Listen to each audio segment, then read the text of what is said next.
It's been a while since I've heard the beeps of a heart monitor or the rushed steps of hospital staff. The last time I was here, I was the one in the bed, waking up after 2 hours of a concussion, broken ribs, and a back injury that never really got better. Evelyn was sitting next to me with a hole in her head where her eye used to be. That entire night's been burned into my brain ever since. It's like a bad dream that comes back to haunt me every once in a while. It was my turn to sit by the bedside now. Finn was okay. I mean, as okay as one could be after getting third-degree burns.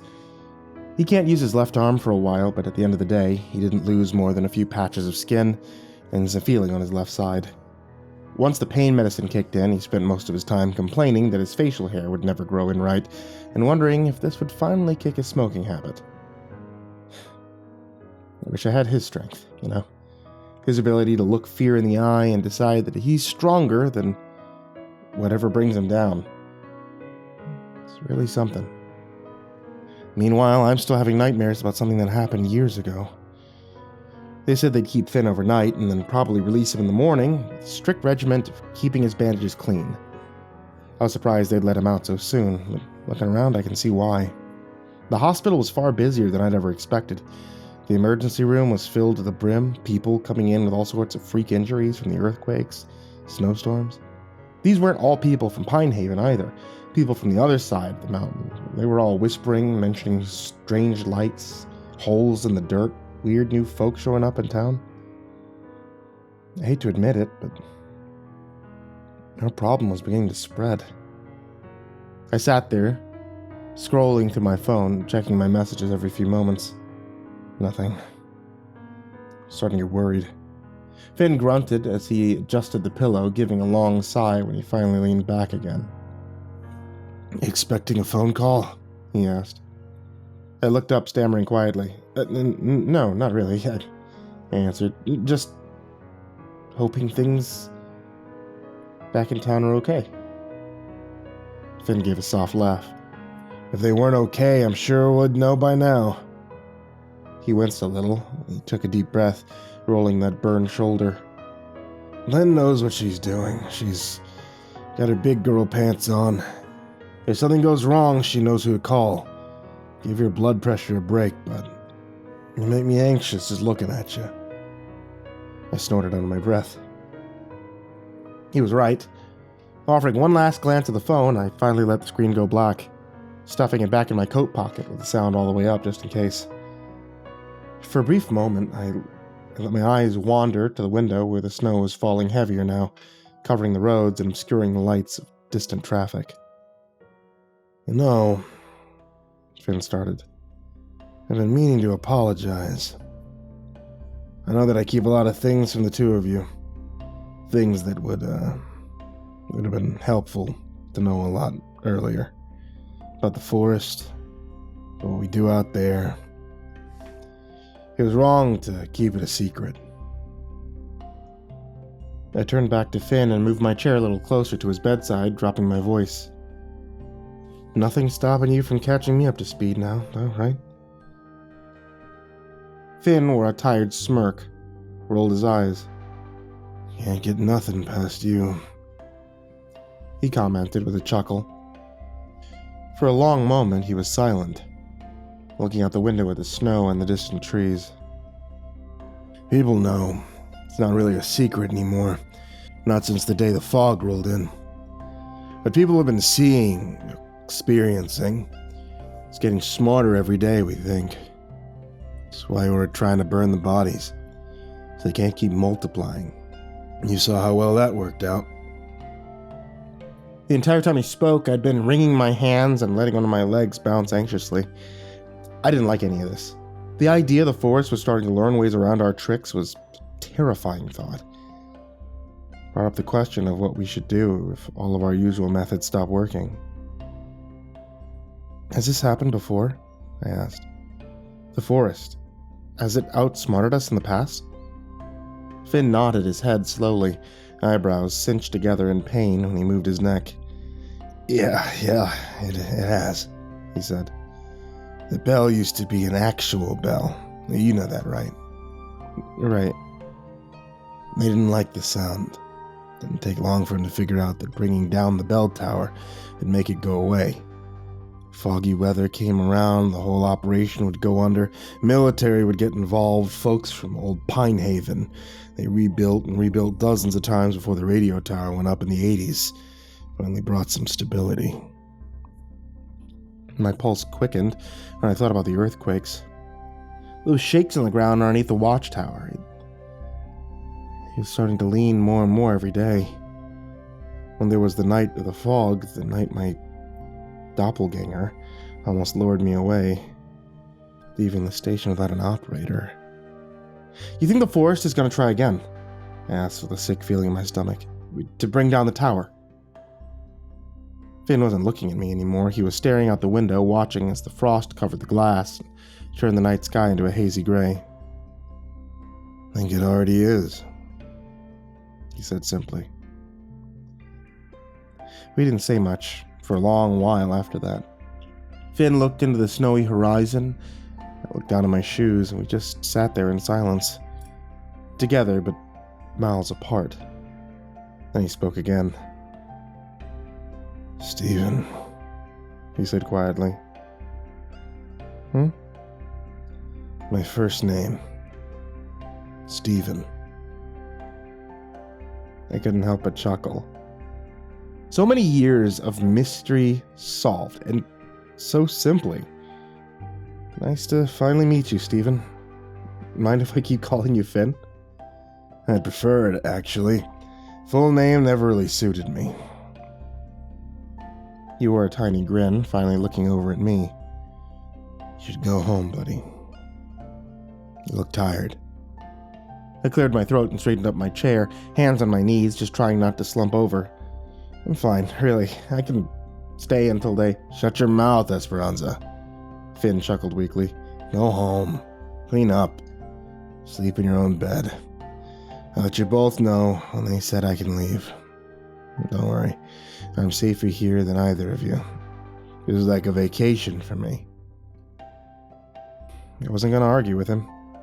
The dawn was on its way, the dark sky about to welcome the sunrise in an hour or so. Going home to my apartment, being closer to the tower, was awfully tempting. Funny how, even when we were far away from that place, it draws us back in one way or another. Like a toxic friend. One we couldn't live without. Fine. But call if you want us to bring you anything, or if there's an update about your go home, Dan. He waved me towards the door, annoyed, but before I left, I stopped in my tracks one last time, squinted at him from the other side of the room. Are you sure you don't want... I said go home, Dan. The drive home was quiet at first. The road empty. There was no moon in the sky, no stars to light the way, only the dull yellow glow of the truck's headlights on the snowy pavement. As I drove around the winding mountain path, I tried to keep my eyes away from the tree line. Every time I glanced to my side, I thought I saw a shadow between the trees, keeping up with the speed of the vehicle, no matter how fast I went. It was better to simply not look. The snow was falling heavy now. Created a white vortex out in front of me, slick pavement underneath the tires of Lynn's truck. I tried so hard to keep my gaze fixed in front of me at all times, watching the curve of the road, but something caught my eye. That magenta light. It was shining above the trees now, shining into the sky like a beam that went straight upwards. I only glanced at it for a split second, and then something darted in front of the truck, quick as lightning. I slammed on the brakes. The rubber squealed on the wet road as I began to spin out of control. My heart was pounding. A yell stuck in the back of my throat as I braced myself for a steep fall off the mountainside. It didn't come. The truck stopped just short of the edge, one of the tires hitting a pile of rocks and forcing my head forward into the steering wheel.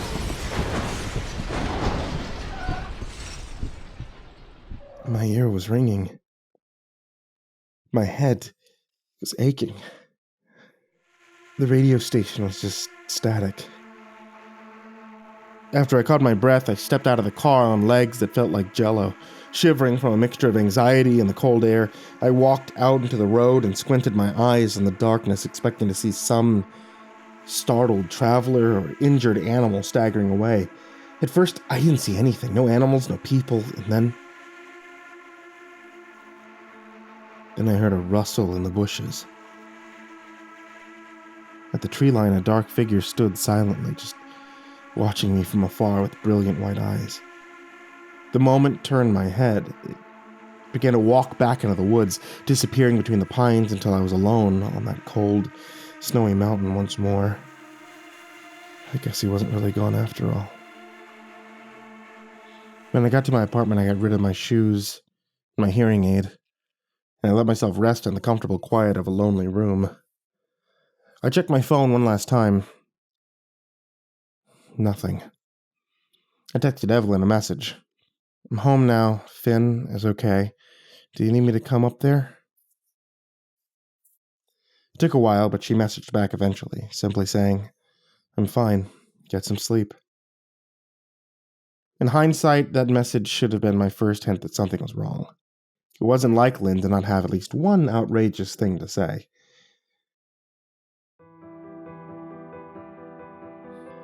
I had that dream again. The one with the procession of shadows and the light coming from the ground. But now I'm sure you could tell how it ended. I was still drifting towards the light from a distance when suddenly my body stopped. Something was holding me back. I thought I could hear the distant hint of a voice, but it was far away, muffled.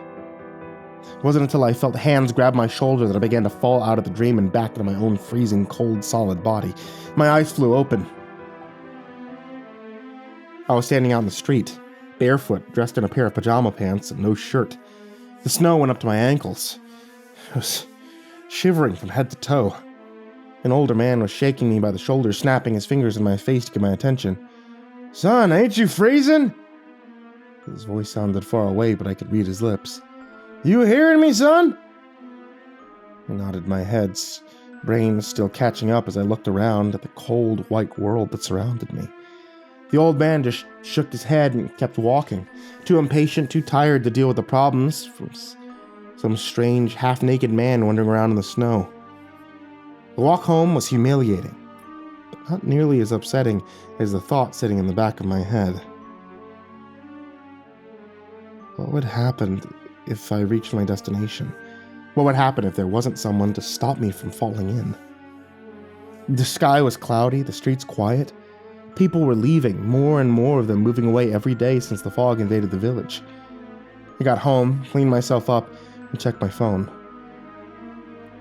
finding just one message waiting for me. It was Finn. Is Lynn okay? She isn't responding. She didn't respond to me either. I called her once while brushing my teeth, then again as I shoved a pair of winter boots on. In both instances, she didn't pick up. I made one final attempt to call the radio station main line, hoping to catch her on the air, but it continued to ring, completely ignored. I didn't waste any time getting to the radio station, squealing into the long gravel drive and parking right outside the fire escape. When I raced up the stairs and threw open the door, I found the station utterly and completely empty. The radio was playing, the lineup was set, but Evelyn was not there. Her coat and hat were both gone, her bag missing, her headset sitting on the desk abandoned. I rushed to the lockout window, hoping to see a glimpse of red hair or a plaid jacket somewhere out in the clearing. Maybe she was in the shed, fiddling with the security cameras, harassing that damn bird again. I didn't see anything except for that pulsating magenta light, still shooting up into the sky. It was stronger now than it had ever been, like a beacon. The shotgun was back in the cabinet. I grabbed it, slung it over my shoulder, not even bothering to grab more supplies before I raced down the stairs and through the snow. Nothing was waiting for me out there except for the flutter of wings. Bartholomew, the bird, sitting at the tree line and watching me with those hazel human eyes. He gave a shrill chirp, like an alarm that made my heart hurt. Like a warning. I had no reason to believe that Lynn was at the pit, but I felt it somewhere deep in the core of my body. She had to be there. I followed the light, running as fast as my feet would take me, heart like a jackhammer trying to carve its way through my chest. Shadows flanked me on both sides, rumbling sounds in the distance moving the earth beneath my feet. I was terrified. Of course I was terrified. But I remember the last time I had failed Lynn. A night that I'll never forget for the rest of my life. I let her suffer once. The forest took a piece of her as its own, and I wasn't going to let it happen a second time. I heard her voice before I saw it. She was screaming, not in terror or in panic. She was screaming in anger. I heard the shatter of glass, the yells of a struggle, the colorful language of a woman utterly unhinged and furious. The purple glow was brighter than ever. I entered the clearing and stopped, frozen in place, watching Evelyn stand at the edge while chucking glass bottles into the pulsating void beneath her feet. She was crying, or more acutely wailing. Her body language was weak and clumsy, as if she struggled to stand while grabbing bottles of alcohol from a bag and tossing them in one by one. "Lynn!" I called out, rushing towards her just in time to see her fall to her knees at the edge of the pit. "Lynn, what are you doing? What the hell is this?" She grabbed the bottle of vodka and chucked it as far as she could, stumbling and almost falling in the process. I watched the bottle drop into the hole and disappear, going so far into the earth that it didn't make a sound. "This place, it's a fucking nightmare! Oh!" She shrieked, grabbing another. She tried to throw it, but her arms were weak. It shattered in her hand, leaving her with bloody fingers. I couldn't take it anymore. I tried and tried, but it keeps coming back. All this bullshit. Dad's face. Jenny's body. I can't stand it. They won't leave. She took a deep, sharp breath and sobbed loudly. Why won't they go away? She collapsed into miserable wails, her hands going to her face and leaving smears of blood against her cheeks. I suppose I'd never really realized she still saw them, but I understood why. See, I was lucky in a way. I wasn't from Pine Haven. The forest had never taken anyone I knew, anyone I cared about. Evelyn's life was bound to the roots of this place, tangled in the bones of people she loved. She spent every day staring into the graveyard of every person she'd ever known, aware that their souls were suffering and forced to watch. It's like living next door to your family's murderer and playing by their rules. I recognized the flush of her face, the slur in her voice. She wasn't just hysterical. She was drunk. All those bottles. Linny, where did these... Don't call me that! She screamed at me, weak fists punching at my chest. I'm not your Linny. I was hers. Jen was here first, but now she's gone, and I'll never get her back. And you know why? Because of this stupid fucking place. She kicked her bag, glass breaking under her foot. It took Jenny. It took my dad. It almost took Finn. And now it's trying to take you. She punched my chest again and again, letting out all that anger until she had no more energy to spare. Each smack from her fist was weaker than the one before it. Oh, you can't go too. Please, you can't. You can't go too, please.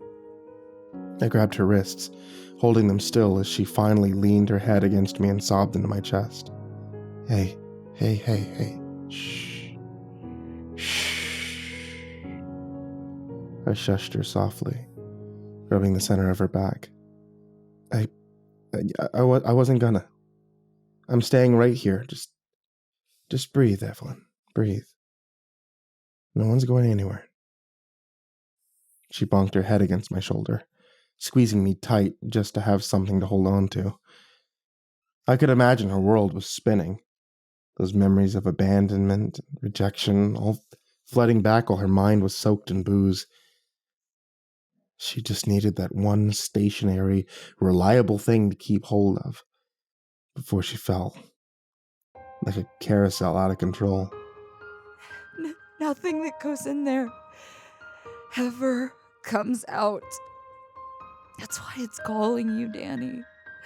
So you fall in and just never come out. She said with a sniffle. Her gaze was locked on the pit in front of us. The bottles just appeared, and they kept coming back. Throwing them in was the only way to get rid of them for good. I looked down at her face, wiping her tears and blood away from her cheeks. Then, without a second thought, I let go of her and stood up, grabbing her bag and lifting it with a grunt. "There, we'll get rid of all of it," I told her, turning the bag over and emptying every single bottle into the pit all at once. They fell, clattering against the dirt in their own way, down before disappearing into the void of purple light, never to be seen again. I threw the bag to the side, letting it lay limp and empty at long last. Immediately, I could see a weight lifted on Evelyn's shoulders. She sat there in the snow, wiping her nose on her sleeve, one blue eye looking up at the sky with relief. The burden was gone. It wasn't coming back. "Come on, Freckleface." I grabbed Evelyn under her arm, trying to pull her up to her feet. "I gotta get out of here." She managed to stand pigeon-toed and holding onto my neck for dear life. "Thank you, Danny," she slurred quietly, voice muffled in the fabric of my coat. She groaned in discomfort and rested her head against my shoulder. But then I felt her entire body go limp in an instant, her head lolled back, her arms falling to her sides. She was out in a cold, dead faint. Jesus, Lynn.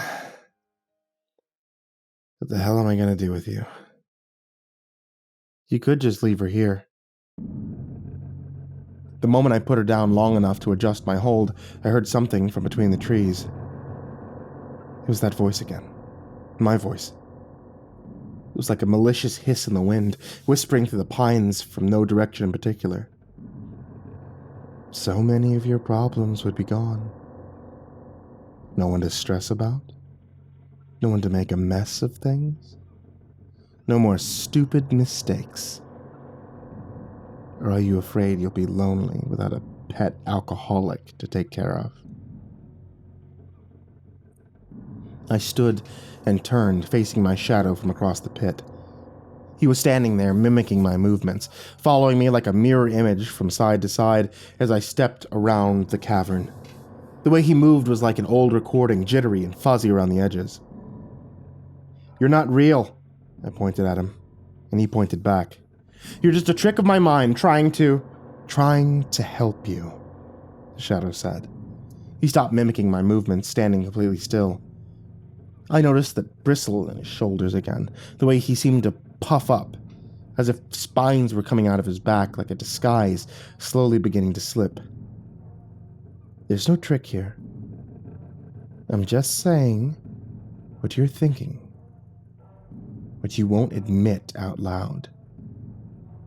Leave her here with me, and I'll let you go. For good." I looked at Evelyn, her unconscious body lying immobile while snowflakes collected in her hair. I looked at the doppelganger, whose white eyes were focused on me with a cold, unblinking stare. I think I'm starting to understand what Finn meant about the forest evolving. It's looking for new tactics, new ways to get what it wants. It wants the tower. It wants to weed us out, one by one, until 104.6 FM is left abandoned like the ghost of an idea that almost worked. Making us betray one another. It was a smart idea. It wasn't going to work, though. "What if I say no?" I asked, a hand going to the shotgun around my shoulders. I brought it down into position and was already putting my finger on the trigger. "What if I tell you, you and every other rotten piece of shit in this forest can go fuck yourselves? Huh? What then?" The shadow's neck snapped to one side, head at an impossible angle. It began to circle the pit again, getting closer and closer as its limbs all cracked and morphed in front of my eyes like an elongated skeletal shape. In moments, it no longer resembled me anymore. It was an emaciated, hunched beast that barely looked human, inky black skin pulled tight to its bones like a vacuum-sealed corpse. It let out an ear-piercing shriek, breaking into a sprint towards me. This time I didn't run. I didn't let it chase me back to the tower in fear. I pointed the shotgun directly at its chest, put my finger on the trigger, and I let a round fly into its body with a cloud of smoke and a foul-smelling dust. The creature staggered. Its wound leaked a viscous black fluid that sizzled like acid when it hit the snow. It shivered and shook its bones, standing up tall with a bristled back and rushing for me a second time. I tried to reload the shotgun, my fingers clumsy and shaky, but it got to me first. I felt ice-cold hands against my shoulders, claws digging through the jacket as the beast knocked me to the ground in a single motion. It was on top of me, grabbing me by the front of my coat and pulling me through the snow. It was dragging me as if I weighed absolutely nothing. The acid leaked from its body, dripping onto my clothes and starting to burn right through to my skin with a terrible, stinging pain. I felt my head reach the edge of the pit. That deafening hum was loud, ringing in my one capable ear. It was going to throw me into the cavern, watch me fall deeper and deeper until I vanished into nothingness. I would be just another ghost lost to the forest, another victim to the procession. My hand reached wildly for the shotgun, struggling to stretch my fingers far enough to touch it. I dug my heels in as hard as I could, feeling my shoulders leave the safety of the snowy ground. The creature's face was twisted into a fearless blob of skin and teeth, smiling wide all the way around its head. Those teeth chattered hungrily, dripping black slime onto my face with a smell that I can only describe as sour, toxic decay. He was going to kill me. He was going to kill Evelyn. I had seconds to act, or neither of us would make it out of here alive, all because of some goddamn stupid shadow. I flailed my legs, kicking the creature just enough to lunge out of the way and grab the shotgun. I didn't have time to load it. I just took a heavy grip and bashed the beast as hard as I could across the side of its head. Black acidic blood spattered across the snow as its teeth were knocked loose, jaw hanging loose from its dead face. I bashed it again and again with the butt of the shotgun until my hands and arms were covered with hot, burning black liquid that formed steam in the cooled air. It gave me just enough time to stand. The beast was staggering to its feet, trying to gain its balance with its head caved in like a grape that had burst open. I rushed towards it one last time and kicked it square in the stomach with the flat bottom of my shoe. The shadow fell back, dropping over the edge of the pit and falling deeper and deeper into the center of the earth itself. It made no sound. No impact, it just disappeared. Nothing that goes in ever comes out. I leaned against a tree, letting out a heavy breath. I wiped my face almost frantically, getting rid of the tarry black substance that was still burning my skin. It'd scar, I was sure. But the monster was gone. I'd actually destroyed one of them. The shotgun was placed on my back, Evelyn's empty bag around my shoulder. She was still unconscious, her lips turning blue and eyelashes white with frost. I scooped her up under her knees and shoulders and began to carry her back to the radio tower. One quiet step at a time, I didn't look back at the pit. Didn't think about the rumble beneath our feet or the voices of the dead that were never far away. For the first time, I didn't let that fear distract me for a second. And the best part of it all? I knew with full certainty I would never see my shadow again. I got Evelyn back to the radio tower, carrying her up the stairs and into the broadcast room. I grabbed a couple of spare blankets from the emergency cupboard, stacked them up like a pillow on the floor, putting her on her back. She was still breathing, still alive, just cold and drunk, sick. Poor thing was going to feel terrible in the morning. I already knew it. The rest of the afternoon was spent tending to the radio, keeping a warm cloth on Lynn's forehead and waiting for her to wake up. I called Finn, letting him know about what happened. He said I did a good thing. Still, running the broadcast felt lonelier than ever now, as the lights from the tower grew dimmer every day and people began to leave one home at a time. Now and again, I I wondered what would happen when we were the only ones left up here. Maybe it would be better that way. Maybe this place would be best left as a ghost town. It took a few hours, but as the sun was going down over Pine Haven and the sky was turning red and purple, Evelyn began to stir. I sat down by her side, putting a hand to her forehead to feel her temperature. She was still freezing, even after hours inside and out of the winter's chill. Her freckled cheeks were flushed, her lips a sickly blue, her pulse dangerously slow. In the corner of her mouth, I could see a black substance staining her teeth and gums. Wonder what was really in those bottles.